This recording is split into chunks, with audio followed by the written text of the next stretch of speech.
Welcome back to the Sure Sales Group Show, episode 77. And today we're going to show you a podcast episode I did with Brian Burns, who is the host of the Brutal Truth About Sales and Selling podcast. If you're into sales at all or human psychology, you're going to like this episode. We dive into some sales rules and laws that not just real estate agents use, but everybody who's in sales. And let's face it, it doesn't matter what your occupation is. We all are always selling somebody on something.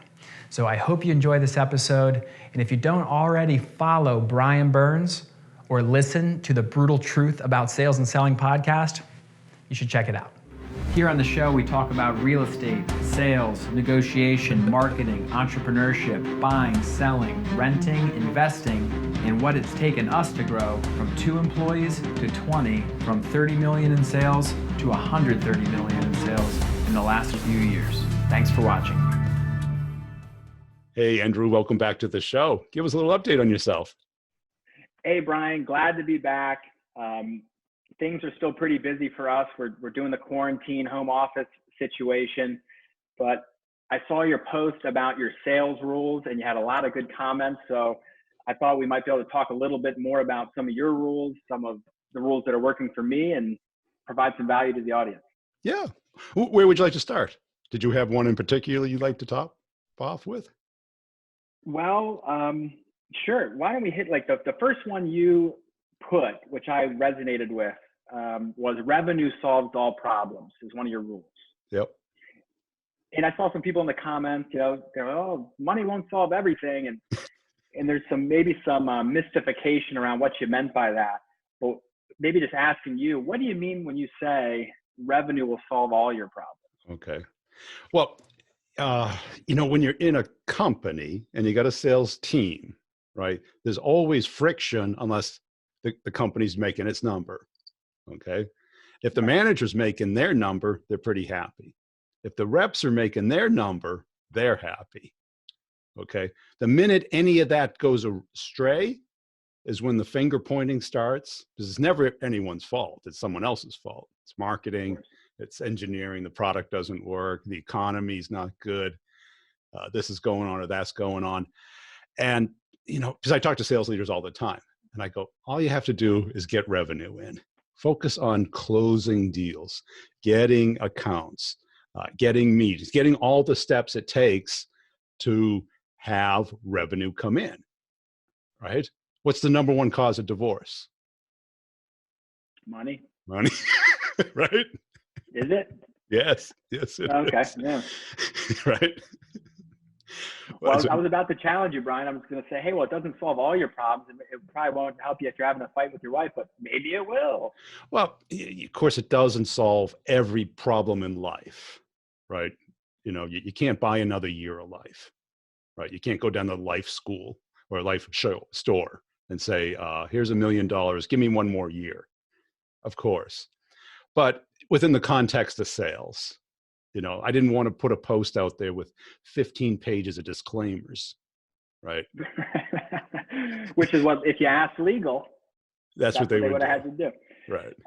So I agree with the rule there as it pertains to sales. And what we say in our real estate world, we're talking to salespeople. Hey, if you just worry about selling another house, it will solve most of your problems, because you get one more big fat commission check, a lot of this goes away. The doubt goes away. The wonder if I'm doing the right thing, the worrying, a lot of the negativity, it goes away. The pressure. Right.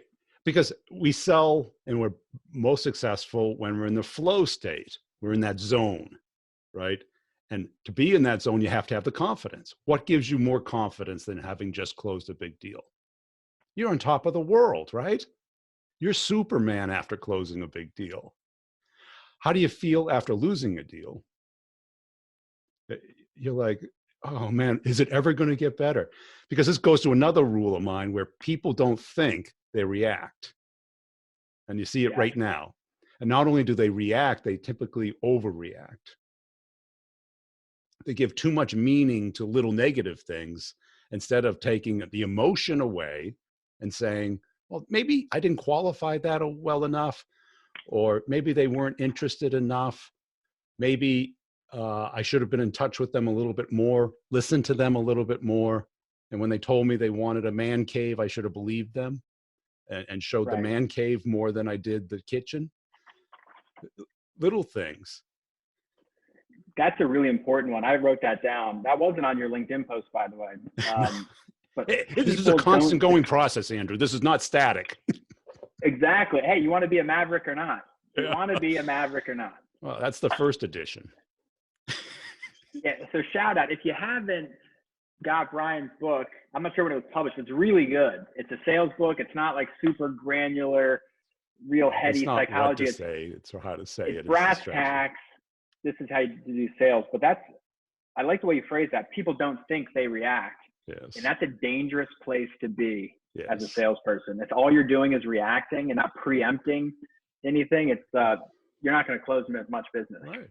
And not only that, it's customers react and don't think. They're not putting together a pluses and minus cost benefit analysis of every decision. They have a feeling. They look at that house. Why do you bake cookies before an open house? So it smells like a home, right? That's an emotion. That is not logic. That's going to bring me to one of my rules. And Don't bake before cookies. I hit it, before I hit it, it's you kind of touched on it, and I'm sure it was in the comments of that great post you had, which is people buy emotionally and justify logically. That's like the age-old sales tool. So that's kind of what we're getting at. But as far as baking cookies, one of my rules is if your competition's doing it, stop doing it. Stop doing this. Because you want to be different. And it's easy to say, and everyone says, hey, we do things differently, or this is why we're unique. But the real way to judge that is, hey, if the bulk of your competition is doing something, you should not be doing that. You need to find a better way, a different way. And we take that to heart on our end. Like, we don't bake cookies at open houses. I won't stop someone from doing it, but I don't think it's probably the highest and best use of someone's time. Same thing with in our B2C world, a lot of agents will deliver pies to all their clients on Thanksgiving. Nothing wrong with it. It's a nice touch. But my competition does that. I'm not the pie guy. Yes. I'm right. the let me stuff money in your pockets, get you the best deal guy. But hey, I probably won't bring you a pie. Just But know both are reactions or emotions, and because an emotion is a reaction, it's not a logical process. It's a slap on the knee, your leg moves. You didn't think about it, your leg moves. That's our wiring. And what we do as salespeople, we think business, we talk logically. When you talk about money, that makes the people who earn that money feel good. Right. Yeah. The cookies make them reminded of home. And you're right, because the impact of that diminishes because everyone does it. It no longer stands out. It was probably genius 15 years ago. Well, yeah, I'm not saying it's a bad idea, because it's kind of hitting an emotional chord there, but just along the veins of if your competition is doing something, if you're selling whatever it is to some business and all your competitors try to get past the gatekeeper this way, Yes. you need to develop a new way to get past the gatekeeper. Be a maverick, do something different. Do something different. It's do like when something everyone asks me, what's your best elevator pitch? Or how do you handle this objection? Or what's the best subject line? And I'm like, okay, if I came up with the best subject line, everyone starts to use it. By law of nature, it's going to become not a good subject line anymore. Yeah, it's economic Darwinism. It only lasts so long until it evolves. Yeah. How many subject lines do you get a day that say, quick question? It's like, oh God, I know it's spam. Delete. Quick question, and then there's 13 paragraphs. First of all, it's not a question. Exactly. I have another question for you on one of yours that I liked, which you said, divide and conquer. Now that can mean any number of things, but from a sales perspective, a sales management perspective, what did you mean by that? Yeah, it's actually divide and concur. And concur. Concur. Okay. Which does get you conquer. Okay. Let's say you're selling a house to a family. Okay. What you want to do is talk to each of those people independently if you can. Because when people are together, there's a unified accountability, a level of protection that's put there. Because I'm sure you've seen it, like when all of a sudden either the husband, the wife, or whoever, even the kids, are off to the side and you're talking to them and they're like, no, there's nowhere near the ballpark. That's going to be an issue. Or the other place was closer to the grocery store.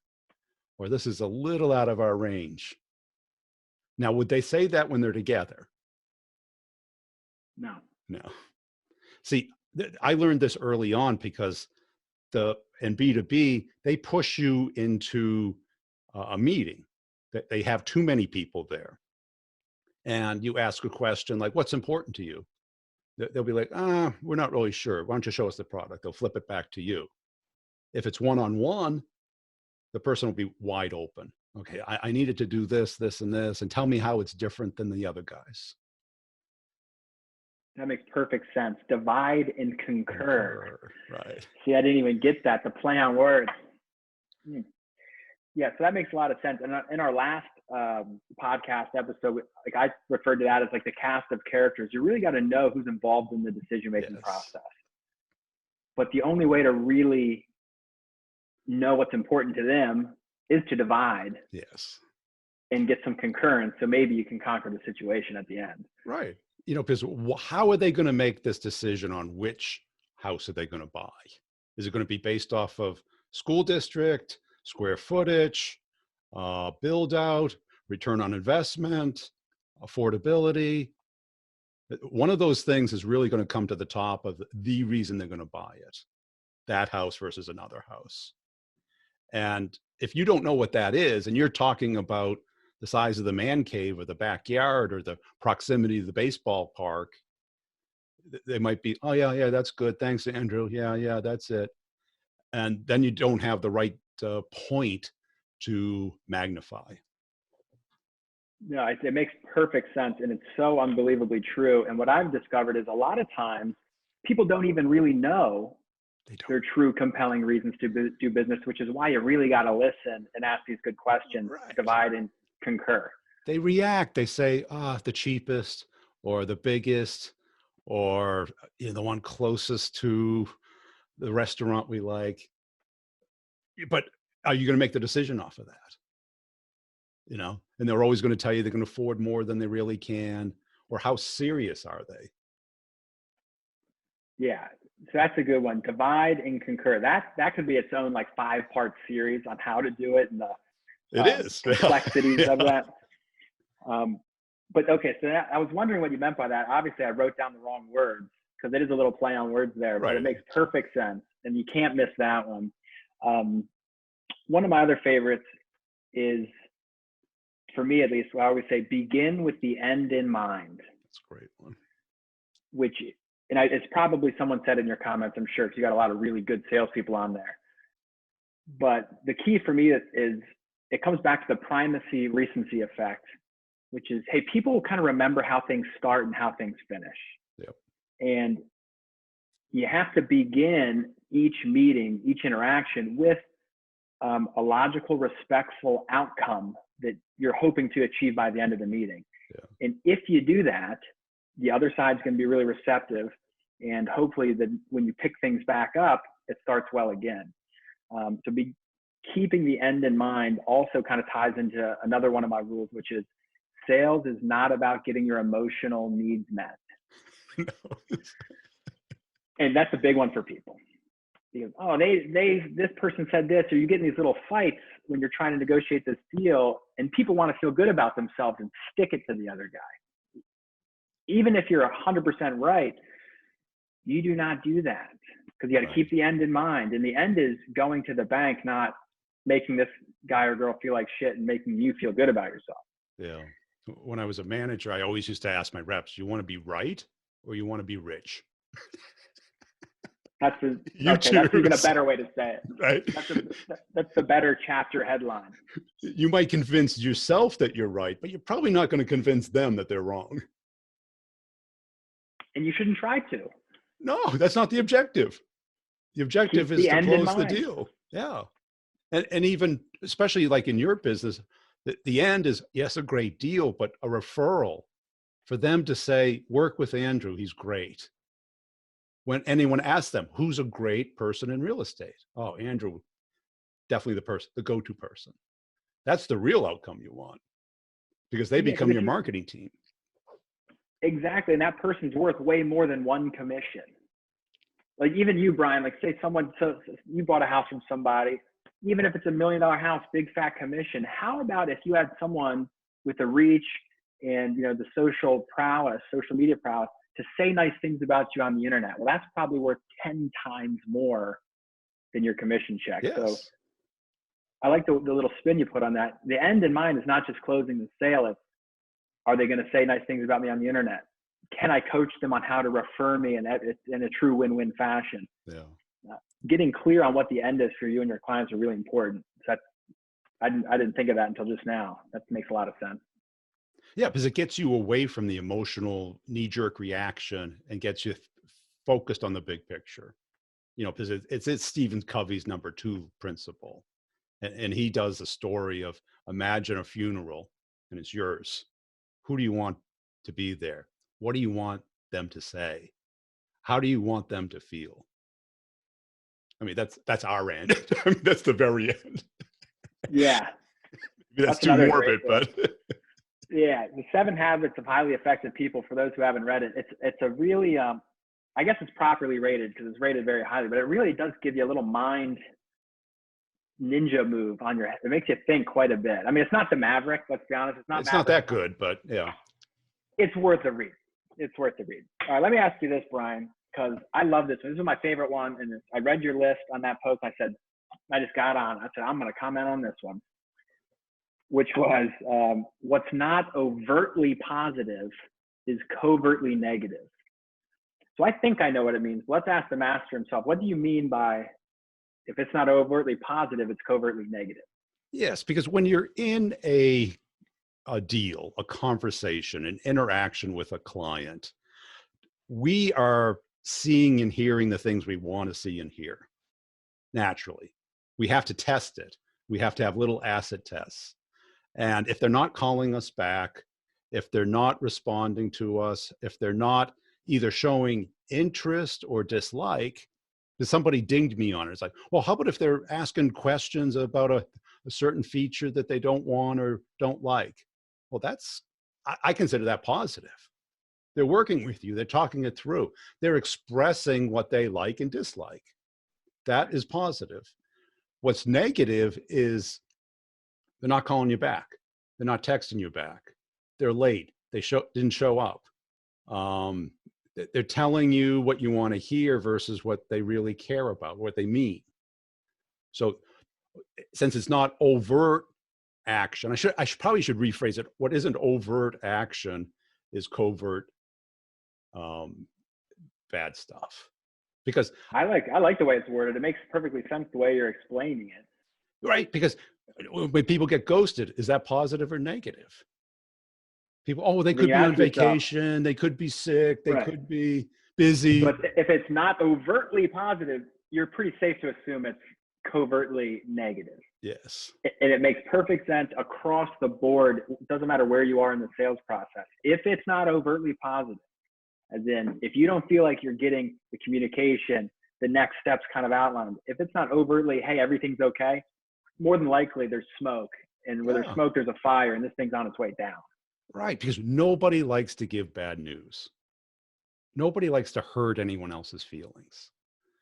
People like to say, oh, I'm going to think about it, or why don't you call me in 2 weeks? And I always say, well, let's get something on the calendar. It could be 5 minutes, just so that we both know where we stand. And trust me, if you're not interested, just tell me. And just tell me why, and see where we misunderstood each other's requirements. As long as you do that up front, like a really good salesperson, you should save yourself the anguish. Like one of my rules is always inspect what you expect. Right.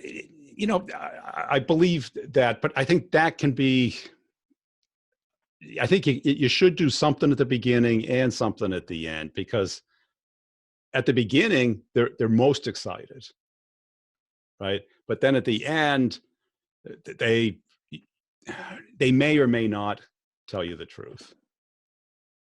And that's why So I think having little acid tests, If they won't commit to a 5-minute call 2 weeks from now, how interested can they be? It's not overtly positive, is It's it? not overtly positive, is it? Well, it's like, that's why in the beginning, in my opinion, you just have to make it kind of like you said it real quick there, but there's an art to it of how to make them feel it's totally okay. Hey, at the end, I'm going to bring it up. What is the next step? Is it cool if we talk at the end? And just get agreement on it, because everyone's going to agree to it up front. And then at the end, if you have the guts to go back to it and say, hey, remember at the beginning we mentioned X, Y, and Z, boom, and close for that next step. And if the answer is not overtly positive, You got to covertly assume it's negative. right. And then, but that acid test gets you the opportunity to dig in. And I say, well, Right. you seem so excited. What turned you off? Do you know? Or you just got a bad feeling about it? You know, it's okay to share it, and it's okay to, even if you don't know. But you Yeah. now know that they are not going to do anything. Because it's And not overtly positive. right. So you need to either dig in or write it off, because, or come up with some other alternative. And the tactics to doing that is so important. And a lot of times I use like historical precedent, because if you're putting someone on the spot, like, hey, why didn't you like it? What's going on? It's easier to maybe get a third party story going on, or saying, hey, not saying it's the case here, but a lot of times in this situation, it could Yes. be A, B, so you give them a little menu. Yeah. Make it easy for them to Come to the conclusion, right? Because they may not know. Yeah. They're reacting. Yeah. And people don't think, they react. They react. Well, maybe, so I'm just spitballing here. Maybe it's important at the end of a presentation, at the end of a pitch, sales call, whatever you call it in your world, do you give them a little time to think it through before you go and ask them for that next step? I don't know. Do you, Brian? You can say, you know, from what you see, what's your reaction? You go for that emotional thing. Don't ask for the logical thing. Yeah. Go for the reaction. That could be a Yeah. good rule right there. Go for Yeah. the reaction, because you're not going to hold them to it. What's your reaction? I'm not asking you Right. to give me your dissertation on this. Right. You What just does every want. therapist say? You know, how's that make you feel? They don't ask you, what are you thinking? Because the thinking has nothing to do with it. It's how do you make you feel? If they're Got it. excited and want to move forward, you don't ask them, you know, give me an exact reason why. Right? It's like, oh, they love the man cave, they love the kitchen, they love the master bedroom, they love the location, they love the build out, they love the neighbors, the acreage, whatever it is. Right. 'Cause when you ask them, how does that make you feel? You're going to be, oh, I just can't wait to have my friends over down here. We're going to be drinking beer there. But if you ask, hey, what are you thinking? You're thinking, this might be $4,200 a month. That's what I'm Right. thinking. How am I going to afford that? Speaking of the feeling thing, and I commented on your post with this one, which is one of the rules we kind of live by here on our sales team, is how I feel sometimes determines how I act, but how I act always determines how I feel. It's kind of a cute way of just saying you got to take action. Sometimes you have to do what you don't feel like doing, and we know that. But it's like going to the gym. Do you feel like going to the gym? Oh yeah, Not really. every morning. Let's Right. go. But just because you feel it, sometimes maybe it stops me, sometimes it doesn't. But what you do, the action you take always will determine how you feel. How do you feel after you go to the gym, after you make your prospecting phone calls, after you have a good meeting? How you act determines how you feel. And that's just more of a mindset piece for salespeople to just wrap their head around. If you want to feel good. Right. And yeah, because I'm a runner, and the first 20 minutes of every run, what's going through every runner's head is why I should stop right now. You know, my ankle's a little sore. It's raining. It's a little bit colder than I'm used to. I really do have a lot of work to do. And that's why I always run as far away from my house as possible, because then I have to come back and I don't want to walk. So That's so funny. I find it the same way. Every salesperson, for the first 20 minutes, they're making their follow-up calls or doing the thing they know they should do. They're coming up with reasons why they don't have to do it. Yes. I already got my number. I'm probably going to hit my quota anyway. They're not going to pick up. You know, maybe I'll send an email. Maybe I'll connect with them on LinkedIn. Well, let me ask a bonus question, unrelated. You're a runner. You're in your neighborhood a lot, filming some content. Are these little video vignettes you're doing, are those pre-run or post-run, or is this a separate pre-dinner walk activity? They're definitely pre-run. Pre-run. Yeah, you don't want to see me Okay. post-run. All right, What all right, just happened curious. to you? I'm sweating, limping, out of breath, red-faced. What's a good, it's for people out there thinking about creating content, which is why I'm drawn to a lot of the stuff you do. I'm like, this guy's constantly putting stuff out. It's a good little routine to have. Hey, before I go on my run, you're outside, you're in nature. If you feel it, you pull it out and you hit it. If not, whatever. Right. Yeah. And that's it, because when you're moving physically, your brain starts to work. The blood's moving. And, you know, I always think about sales as kind of my thing. And I always try to find a counterintuitive point to get people thinking. And what disappointed me about that post, though, and get your opinion on it, there was a lot of platitudes in there. It's all about relationships. It's all about attitude. It's all about whatever. And it's like, no, that's a platitude. That's not a rule. Right. It's all the cliches. And Yeah. that's why I reached out and said, we need to talk more about this, because every single sales post ever, you're going to get the basic platitudes. But when you unpack these rules a little bit, like I'm learning right now, like that divide and concur, like that's a big step. Like you might want to like really listen to that, 'cause that's an art in how you do it. And it's going to be different every time, but just knowing, just being consciously aware of that's a step that you're probably going to have to take. You're a lot better than being unconsciously incompetent. Right. Hit that. Yeah, because if you take the platitude or cliche and say, oh, it's all about relationships. Well, not really. I mean, I'm sure you have siblings and family members. Are they going to buy a house from you right now? No. And when I do, I give them the commission back anyway. It's like they're great to work with. I don't get paid. Yeah. And, you know, and a manager once hammered my boss on this. He goes, if your brother worked at that account and he doesn't have the juice to get the order done, you're not going to get the order. So the relationship is part of it. And I think too many people try to so oversimplify sales. It's a numbers game. It's all about insight. It's all about process or strategy. No, it's a performance, right? Your point about how you act, you know, because I'm sure you've had great sales calls, mediocre sales calls, and lame sales calls, right? But you're the same guy. It might have been because of them. It might have been because how you felt, the weather, the house you had, all these things. It's a performance.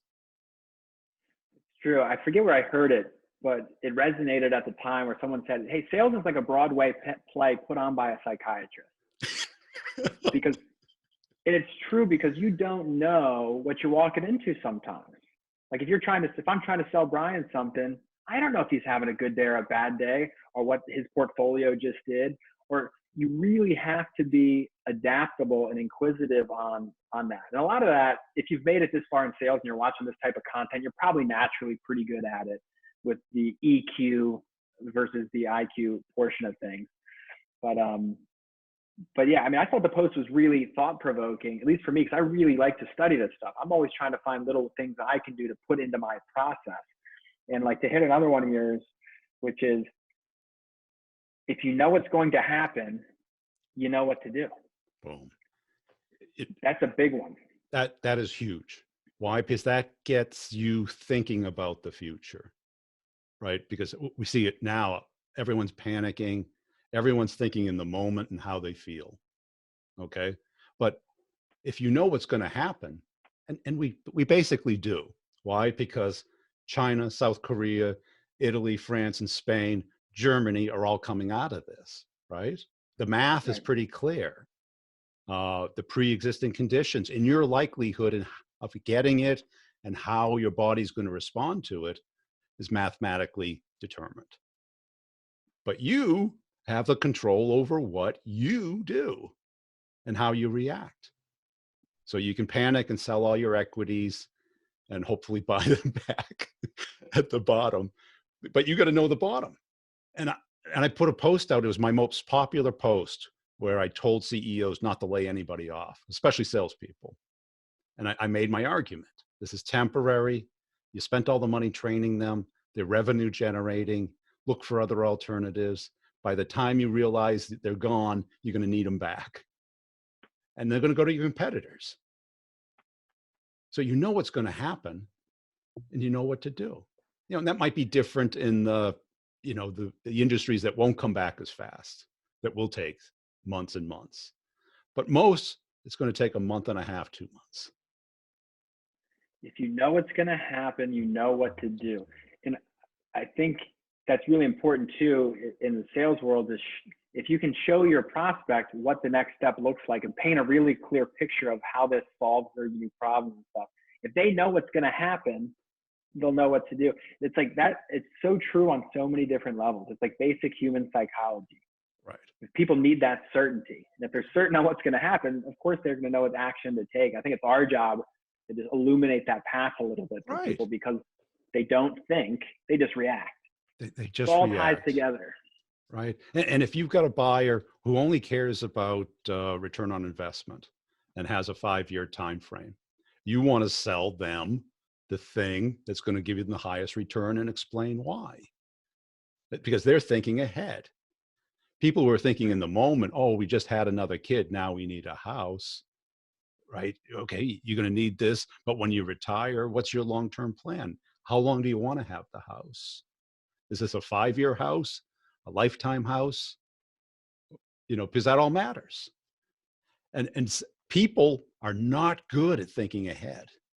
That law or rule gets you thinking ahead, right? Because the inverse of it is everyone says, I knew that was going to happen, right? Right. Yeah. And I got a friend that I talked to about like what's going on now. And it's like, okay, this is what they're going to do. They're going to start cutting the hours of the grocery stores. They're going to cut down how many people can be in there. They're going to start making us wear masks. How did I know this? Because that's what they did other places, right? It's like, yeah, it's not too hard to figure out if you're thinking objectively. If you're thinking, but everyone's got a crystal clear rear view mirror, but the windshield is about this far ahead. Our next meal, our next nap, our next day. That's because we're mammals. I think people think of themselves as a person, as a, I think at such a high level, but they don't understand what's driving them. Yeah, that limbic brain is in all of us. Once you're aware of how fallible all of us are, you, me, everybody, right, it changes the game, which is why I love sales so much, because you don't have to be a supercomputer at Goldman Sachs to compete on these trades. You're working with other people and it's limitless. Right. And that's it. And people think it's like 90% prefrontal cortex. It's just the opposite. It's 10% prefrontal cortex, 90% your little reptile brain, which is reactive, short-term, survival oriented. Okay. Right. Fight or flight. Fight or flight. Or freeze. That's actually it. It's freeze and then fight or flight. Right. And that we got to realize that with clients. If we ask a question, make a statement, how is this going to make them feel? If you know what's going to happen, you know what to do. Thinking through. That's like a really good exercise.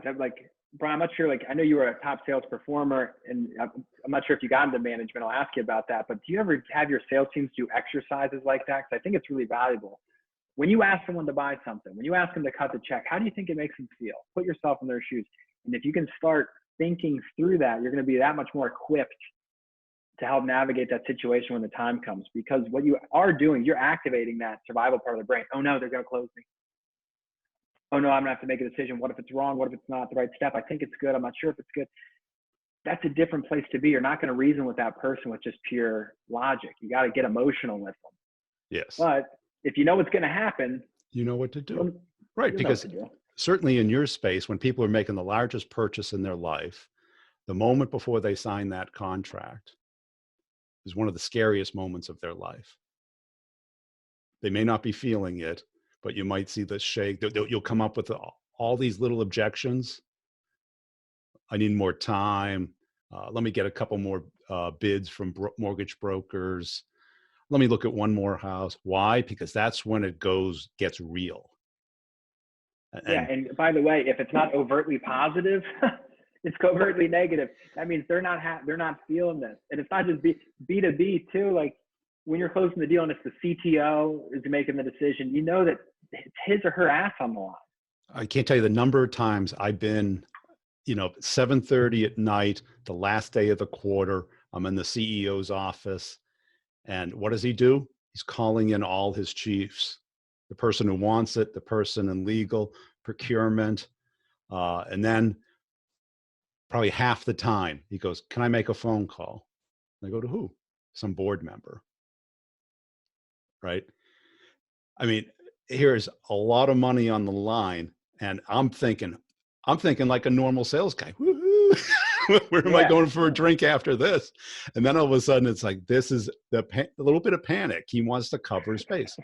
He's not looking for approval. He's looking for consensus validation, because he's a little uncomfortable. The ROI makes sense. They've got the money. They need it. They want it. It does what they expect. There's no logical reason why they wouldn't do it. Yeah, that's an intense place to be. I think we've all been there as salespeople where you're already told your manager it's good, it's in the bag, and then this comes in at the end. Yeah. So that's a good one. Here's another one you said that I liked, which was, and it sounds like, of course, but there's some real, if you peel back the layers, it's important, which is everyone loves a surprise, but they really don't like it when it's a disappointment. Never. This is my real forecasting law. Why everyone called me a sandbagger, because the manager wants the forecast to look pretty and big. Right. The problem is if it doesn't all come in, there's a disappointment. And even though you might blow your number away, they're still disappointed. But that last week of the quarter, a deal starts to surface. And then it starts getting bigger versus smaller, which every other deal is getting. And then it closes 2 days before you said it would. I go, phew, that's a beautiful surprise. And I've only had like one manager get on me about it, because he would just hound me. Well, tell me about other deals. Why can't you make it bigger? And it's like, because they're a lot like parents. Do they complain about the 1B, right? You come home with straight A's and that's a B. Well, why didn't you get an A in gym? It's like, gym. Who cares? Hey, that's one of the only classes I did get A's in, actually. Love gym. I miss high school gym, man. That's everyone loves a surprise. Everyone hates a disappointment. Yeah, so that's a good one, a forecasting law. Maybe not, the managers don't love it as much, but if they know what's good for them, they should encourage that type of behavior. Because do you want to set yourself up for failure? Yeah, I'd start off the quarter skinny. I'd build it up, and everyone else was doing just the opposite. They would put 300% of pipeline in there, and then disappointment, disappointment, disappointment, disappointment. And the manager would go, well, I got to go help them close that deal. I kept the manager away from me so I could close the deals, right? Oh yeah, I was always that way too. Like I really prefer to be left alone. The best story is I had this $2.5 million deal, largest deal in the company's history. It was iffy at best.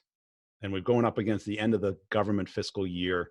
And I had it on the forecast for $200K with 30% likelihood. So 200, so 1/10. 1/10. And I started building it up over the quarter, but reducing or keeping the likelihood down. Then my manager talked to somebody else at the company and found out it was closer to 2.5. And he goes, why is this so low here? It's go, dude, there's so much risk. We got to get a buying vehicle.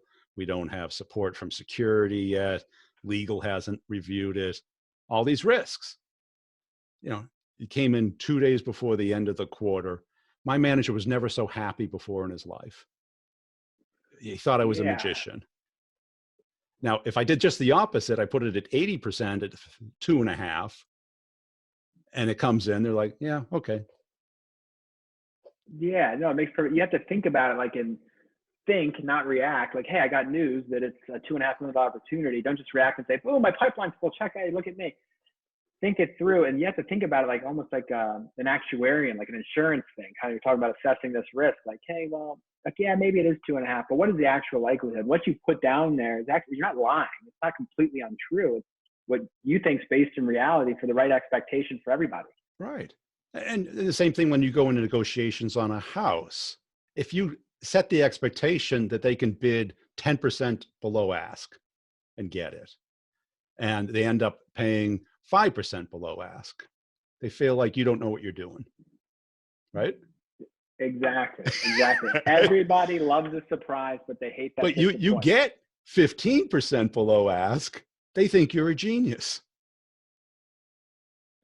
Yeah, it makes lots of sense. So I was thinking that's where that rule would go, but it sounds like, I think someone in the comments were like, oh, that's obvious.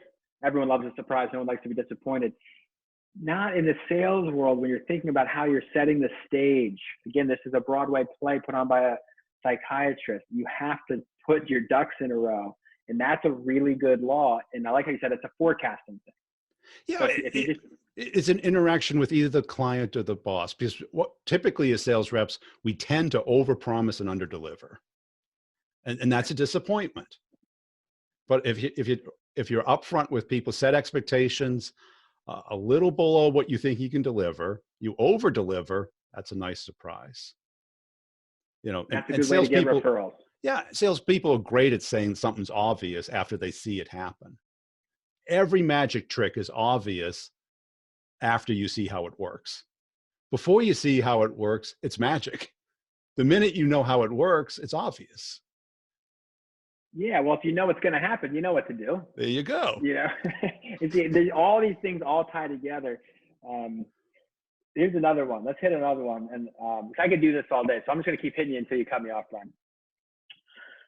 This one caused a little bit of, you had some back and forth on this one, which is people will always do what's in their own best interest. And people were thinking, well, this guy just doesn't have any empathy. There's no such thing as altruism. What do you mean by that in the sales capacity? Right. We are survival creatures. We are blinded by our own needs, and we are blinded by other people's needs because they're not aligned with ours. Okay. We don't tell the truth. We tell what we believe to be the truth in a socially acceptable way. Okay. Now, can you give me an example of where somebody doesn't work in their own best interest based off their identity, not just the moment? A parent will sacrifice their life for a child. Is that in their best interest? Not really, but in their model, in their identity, it is. Do people give kidneys to other people? If that's their identity. Right. Okay. So it's a variation of it. And I think people like to argue. But when you're thinking about people buying, ask yourself, what's in their best interest? Because we're thinking, what's in my best interest? All the time. Right, no, I agree with it. I agree. I fully agree. Like, hey, I'm not doing this just because I want to stroke Brian and get some air and provide some value to all you guys. I want some attention. Right. I'm doing this for me. Just like Brian's doing the show for him. And it goes down and it's basically rooted in our DNA. I don't understand how people can argue with it, period, but people tend to have a problem. Well, people don't want to admit or they think it's being selfish. You can't avoid it. It's the way we're wired. Okay. Now, there's people hoarding toilet paper today. They've got a 2-year supply of toilet paper. Are they thinking about other people? You never know. They might be hoarding that toilet paper to go deliver it to some church somewhere, but The currency. Yeah. Right? Yeah. Well, there's always extenuating circumstances, but like you said, this is baked into your DNA. You cannot change this as much as you want to, as long as it's within like your identity and your kind of view of the world. It's like proven. There's a book called The Selfish Gene by Richard Dawkins, famous scientist. Right. Can't argue with it. Right. We're born. All we're trying to do is survive. Okay. And then you take an unstructured environment as an example. I'm sure you've flown. You get off a plane. Does everybody stay to the right, walk at the same pace, be considerate before they take a turn or stop? No, they get off the plane. They're looking around. They don't know where they want to go. They go at the pace they want. They get a phone call. They stop dead. And you're right behind them. And you're like, Yeah. are they thinking? No. No. Are they being considerate? No. No. How's it feel when you get cut off? It's not a logical thing to be upset when you get cut off, right? It's just an emotional, that person is doing what's best for them at that moment. They didn't get up that morning and say, I'm going to cut off Andrew in traffic today. They're like, I can squeeze in. I'm sure he doesn't mind. And you're like, yeah, I do mind because now I have to slam on the brakes and it's annoying. Yeah, it's being mindful, being aware, which is a whole nother different thing. But once you, and that's for a salesperson, it is important to kind of have that mindfulness about you, because the masses, when they get cut off, and we're probably guilty of this too, you're fucking pissed. Of course you are. Because people kill people doing that. It's weird. You're reducing their social value. What you are feeling is they are better than you. They think they're better than you. But they're thinking, oh, you won't mind. You know, there's plenty of space. I have a problem with this because I drive fast. Okay. Maybe not the safest driver. Hope my insurance agent's not watching. And like I have a Tesla, and sometimes it drives itself. And like, I'm a realtor. I'm in my car all the time. I'm really happy with that as an automobile. But I'm not unaware that when I cut someone off, and it happens once in a while, I'm hyper aware. Oh, they really hate me. Because they're like, look at that prick. Car, Tesla, look at him. And I'm like, oh God, I really want to be overtly positive. I'm so sorry. This is my bad. Yeah, see you. But bringing it back to the sales world, how does that work in sales? Like, if you want to be a great salesperson, all the way from prospecting to closure. Okay. Why is somebody going to talk to you? It's got to be in their best interest to talk with you. It's got to be of value to them, and what blinds us from producing that is, well, it's my job. It's my job to sell. It must be your job to buy. No, it's not. It's our job to create curiosity and interest and turn it into urgency and action. And to do that, we have to bring value. We have to give, we have to ask, we have to build that up. And we have to think the way they think, which is a very counterintuitive approach. But what most people do is tell you how great your product or service is. And that's like, okay, so what? Everyone says that. You know, you're no different. I'm not in market right now. I'm all set. Yeah, I think once you wrap your head around that concept, it does make prospecting that much more acceptable to do. Like, I'm just trying to see if I can help this guy get what he needs. Right. And you don't start at interest. You start at curiosity. You try and build that. And you're probably trying to reference some kind of relationship that you already have indirectly with them. You have people in common, interests in common, relationships in common, common objectives. Getting you the house that you want, making you aware of the real estate market today, helping you decide what you should do, buy, sell, or hold. Yeah, that's big.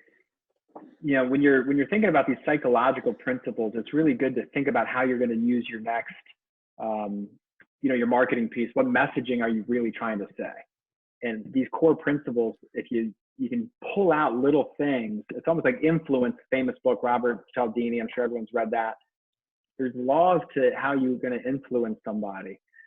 But like what you said, you're not going to try to convince anybody of anything when you're prospecting. Your job as a salesperson, here's another one of my rules, laws, if you will, which is your job. You cannot convince people to buy your product or service. You have to help them discover why they want it. Yeah. Because people will never argue with their own data. But they'll argue with you all day. But if they say it, no one hits you with the point and then just starts arguing why they don't make sense. Right. Because think of any other profession in the world. They all have rules and laws. Accounting, law, medicine, engineering, construction. Sales, folklore, right, at best. It really is. It's kind of crazy. It is folklore. It's a wild, wild west out here, Brian. You know that. Right. And what happens is by the time somebody becomes good at it, they become unconsciously competent. They don't know why they're good at it. They can't articulate it. So I had an engineering background, and when I got into sales, it's like, I have no idea why this person's successful and this person isn't. So I wanted to dissect it. What are the elements? What are the consistent patterns? If I lost a deal, why did I lose the deal? And start writing them down, because I wanted a lot more than it's all about relationships. It's all about trust. It's all about, one particular skill or unique approach. I wanted, like, what are the elements of it? Like chemistry, like software, like construction. Well, it is a mechanical process. When you break it down, sales is a mechanical process. There has to be trust or the rapport, and there has to be some mutual agreement. And then there has to be, and that's why it's a very common misconception that all salespeople are these, all great salespeople are these like type A, super outgoing, high D, high I, disc type of people. And some of the best, at least that I've found, are people who, and everyone knows engineers are tough to sell to. Oh my God, the question. It's like really tough. But the engineer who can turn to a salesperson like Brian did, and I'm sure there's a ton of people out there, they end up having such a leg up because they're not overly excited. They understand it's a process. They know where they are and they know where their prospect is. Yeah. And it makes the game a lot easier. Right. And I think the other big problem for reps is that nobody really teaches them these things. That they're taught questioning skills, they're taught, step-by-step processes, but they're not taught that it's a performance. They're not shown what's good and bad, that they're not coached based off of performance or actions. They're coached off of numbers. How many calls did you make? How many showings did you have? Things that you can count, which has an element. Yes, you have to have activity, right? You can't stay in bed all day and sell anything. You have to get up at a certain time. You have to do a certain amount of actions.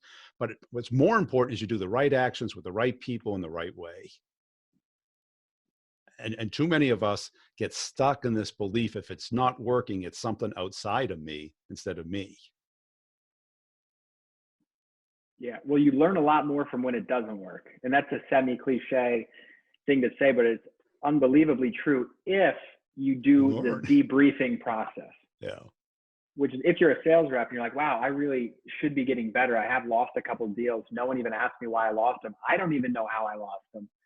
You need to have a debrief process for even when you win the deal, when you got it, but it could have been bigger, and especially when you didn't get it.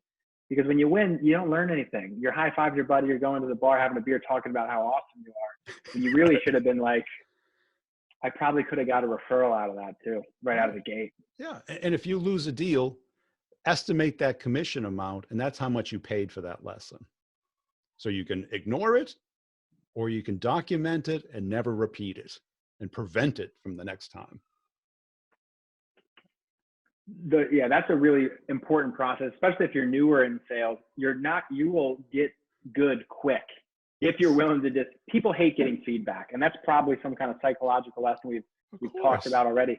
But no one likes to be told that what they did wasn't the right way. Right. And if you can accept it and say, if I accept this, I will get to go to the bank with fatter checks. Right. And the number one consistent thing that I saw in interviewing great salespeople was that they came from a performance background, either athletics, where there's a coach, there's winning and losing, there's team pressure, there's performance arts. You got the audience. Are they booing or are they clapping? You get immediate feedback. You get a ranking, an alignment. You get a coach. You get an instructor. You're constantly given feedback. The military, you know exactly where you stand every minute of the day. And there's an exact structure and process, and it's assumed that it's your fault if something goes wrong. Now, if you've been a wallflower and you haven't had any feedback and you've been off to yourself and you're shy about that or sensitive to it, it's going to be a hard journey. Yeah, you get broken. And it's okay to get broken. Right. Okay. If you're in a knowledge profession like accounting, right, it's either right or wrong. If you pass the CPA, you're an accountant. You're a skilled accountant. Now you take that to a performance like a trial lawyer. Okay. You pass the bar. That doesn't mean you can win a case. That means you understand the law. Too many salespeople have passed the bar, but they haven't won a trial. And you only get paid for winning trials. Right. That's it. Yeah. And who you want to defend you? The guy who has the highest score on the bar exam or the most wins in that particular type of case? Exactly. I say that same thing all the time. Do you want the agent who's going to bring you a pie? Right. Or do you want who's going to get you definitely the top dollar for your house when you sell it? Right. You got to take your pick. Do you want the doctor who does, do you care if your heart surgeon brings you the pies, Brian? You don't care. No, nobody cares. Nobody's asking them their political, religious stance. Wait a second, he doesn't speak clear English. Oh, well, he's the top cardiac surgeon in the world. You know what? I don't care. Save my life. Exactly. And that's like, you have to be, another rule would be, you really do have to believe that your prospects are better off buying from you than someone else and buying your solution than someone else. You talked about that early in this book, which is if you're not sold yourself, you're not going to get very far because in your field, you're not in alignment with your own core value. Right. So I think a lot of people give up on sales because they're like, oh, I can't get a job. I'm going to go sell whatever it is, internet service or some basic job, but they're not so sold on it themselves. Of course, they're not going to be successful. Yeah. Cool. So that's a key one. Well, Brian, we covered a lot. One last thing I want to touch on this because we both brought it up, but there's a matrix, and we talked about being unconsciously incompetent, which simply means maybe you saw some of this today and you're like, wow, I didn't even know that I didn't know that. Right. Like, oh, that's what Brian meant when he said divide and conquer, concur. Yeah. Right. So you have to go in sales from being, and everyone starts at the same place. You don't know what you don't know, to being consciously incompetent. Like, hey, at least now I know that I don't know shit and I have a lot to work on. Right. And you see this because a lot of those comments were just knee-jerk reactions, right? And my point, they say, oh, it's emotional intelligence. Well, it's a lot more than emotional intelligence because this outward mindset that I talk about, which includes curiosity, interest, and empathy, those are very advanced skills that we all have to become good at. That's putting ourselves in the other person's place. That's curious about what drives them, interested in their life, how they get rewarded. And a lot of people don't have that mindset yet. You have to get to a point where you're unconsciously competent about those things. Right. And the way to do it is to get really uncomfortable. Hey, okay, what am I curious about? People will say to me, how do I become curious? What don't you know that you want to know? Assume that you don't know everything. What am I missing? Become interested in the other person. What don't I know that I want to know is a really powerful question. That's why I've already started asking myself that. And it's stuff like this that we're talking about that, thank God I got interested in it at a young age. It's allowed me to do pretty well, and it's going to continue to propel my success. So, Ryan, I'll just say, really appreciate you keep putting out the content. Thanks for letting me come on and share. I got a ton of notes. I'll whenever this episode comes out, I'm going to write down all mine and just put a comment in there and give a summary of my take on some of yours. But my final rule is this: it's autodidact or bust. Autodidact is a fancy word that means you have to teach yourself. Yes. You're a self-learner. If you want to make it in this business, you better be, no one should have to pull and drag you up and say, you should learn how to get better. It's on you. And it's all there. YouTube, everything's there. It's 100% up to you. And the thing is, it never ends. You know, I've been doing this 35 plus years, and I think I've learned more in the last 2 than I did in the last 20. I've been a student of it. And now the more you learn, the more you understand what you don't know, which does become compounding. So that you start building off of it. The B player trap is the know-it-alls, the knee-jerk reactions. It's just about relationships. They're not learning. They're not open. They're not wondering what they don't know. So they're not getting better. They're Groundhog Daying it, waking up every morning listening to Sonny and Cher and hitting the alarm clock. They're living the same day and year over and over again. And if it doesn't go well, it's someone else's fault. It's so true that there's the line in sales, which is, hey, this guy's got 20 years of sales experience, but really he's got 1 year of sales experience 20 times because he didn't compound. And it's so true. And this is another one of these little brain tricks, but it is true, which is the more you know about something, especially something vast like sales, because human psychology is what we're talking about, in communication. The more you know, the more you realize you really don't know. Right. And it compounds that way. I think like Neil deGrasse Tyson talks about that all the time with physics. Like the more you understand about the solar system, the more you really know. It's just the beginning. We don't have it. We don't have it. Hey, I appreciate your time today. Where can people go to connect you? I'm on LinkedIn, Andrew Undum. I've been posting a lot of content on Instagram. That's what us cool millennials do. I'm at Undum. And again, always happy to help. Yeah, but nobody wants to see your bikini pictures. Oh no. I throw up a lot of real estate content. Oh, I see. Logo. Yeah. Yeah. And sometimes my kids, if you heard any shrieking through my microphone, I got 2 kids at home. So I'm gonna go take care of them, and I'll know where I stand with my wife. If it's not overtly positive, then I'm back in covertly negative.